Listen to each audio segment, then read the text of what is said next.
ल गाइस म चाहिँ निस्किन आइसकेको छु हेर्नुहोस् यस्तो छ अहिलेको अवस्था यस्तो छ झिलिमिली पुरै खतरा भइरहेछ म यताबाट देखाउँछु आजभोलिको झिलिमिली चाहिँ यतिको भइरहेछ है त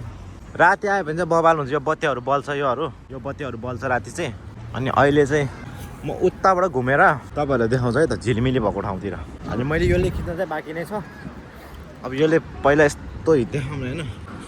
खासै यो साकुरा अहिले नै झ्याप्पै फुल त्यहाँ चाहिँ खतरा यो बोर्ड चाहिँ खतरा फुलेर छ त्यो बोर्ड हेर्नुहोस् त म त्यहाँ गएर देखाउँछु ल हेर्नुहोस् टक्क यो राति सबै बल्छ अनि कोही छैन नेपालीहरू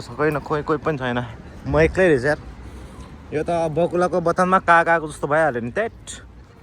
हेर्नुहोस् एक ठाउँमा के राम्रोसँग साकुरा फुलेको थियो सबै त्यहाँ केटीहरू झुम्मिरहेको रहेछ यार अब राम्रो केटीहरू सबै त्यसरी झुम्मिने रहेछ यसरी झुम्मिएपछि त मैले भिडियो कहाँ खिच्ने फोटो कहाँ खिच्ने कम त गाह्रो छ मलाई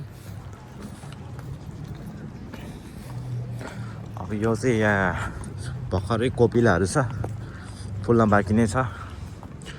हेर्नुहोस् यताबाट भन्दा नि यताबाट चाहिँ राम्रो आउला जस्तो लागिरहेको छ मलाई देखो न गाइज देखो न यहाँतिर पनि पुरा बनाउँदैछ है बनाउन लागेको स्टेजहरू के बनाउन लाग्यो हेर्नुहोस् सुलुलुलु यहाँबाट यस्तो रेडी भइसक्यो यहाँतिर पुरै अब 2 हप्तामा खतरा फुल्छ क्या यो पालि चाँडै फुल्यो कि जस्तो लागिरहेको छ मलाई होइन त्यस्तै लागेर यहाँ कागहरू हेर्न सक्नु उपर कागहरू खेलिरहेको छ आज खासै मौसम राम्रो छैन कि पानी परिरहेको छ सिमसिममा होइन त्यही भएर पनि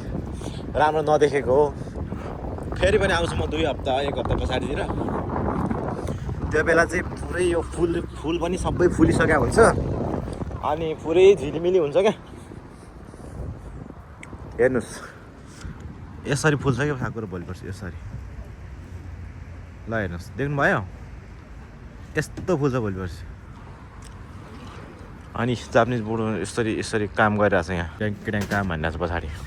साकुरा फुल्ने बेलामा टक्क साकुरा फुलेर घाम लागिरहेको बेलामा चाहिँ टक्क यसरी तिरपाल लाउँछ अनि टक्क आनन्दले बस्छ होइन सबैजना अनि बसेर आनन्दले टक्क चिसो बियर खाने जोडियाहरू टक्क मिठो गफ गरेर बस्छन् क्या फेरि त्यसमा म पऱ्यो बियर नखाने अब म पनि आउँला भोलि पर्सि अनि चिसो कोक खाउँला होइन अब केटाहरूसँग चट्टाएर गफ गरौँला अब केटी त छैन यो भिडियो हेर्दै हुनुहुन्छ भने कोही केटीहरूले यहाँ मसँग डेट आउनु होला होइन यस्तो फुल्दैछ हेर्नुहोस् यस्तो फुल्दैछ साकुरा हेर्नुहोस् असली साकुरा यो हो देख्नुभयो असली साकुरा यो हो भर्खर निस्कोइनमा यत्तिको फुलेको छ है भर्खर केटाकेटी हो आउनुहोस् यत्तिको फुलेको छ भर्खर यत्तिको फुलेको छ भोलि पर्सि लडनमै फलेपछि चाहिँ आउनुपर्छ है त गाइस टक्क मलाई म्यासेज गरेर राख्नु होला केटा हो माथि पुरा आग बसिरहेको छ यार यही हो गाइज यत्तिको फुलेको छ है गाइज आउनुहोस् ल गाइज यही हो खासै साकुरा फुलेको छैन म भोलितिर चाहिँ उता चुजुकाको जान्छु होला त्यहाँ चाहिँ कतिको फुलेको छ भन्ने कुरा देखाउँछु तपाईँहरूलाई अनि यहाँ चाहिँ यस्तै हो यत्तिको फुलेको छ 1 हप्ता पछि 2 हप्तातिर 2 हप्ता होइन 1 हप्ता पछि यतिर आउनु होला गाइज होइन बब्बाल देखिन्छ ल सँगै आउनुपर्छ ल च्यानललाई सब्सक्राइब गरेर राख्नु होला ट्याक्क लगाएर होइन ल गाइस यस्तै हो म यहाँदेखि अब कामतिर चल्नुपर्ने हुन्छ नेक्स्ट भिडियोमा भेटौँ ल बाई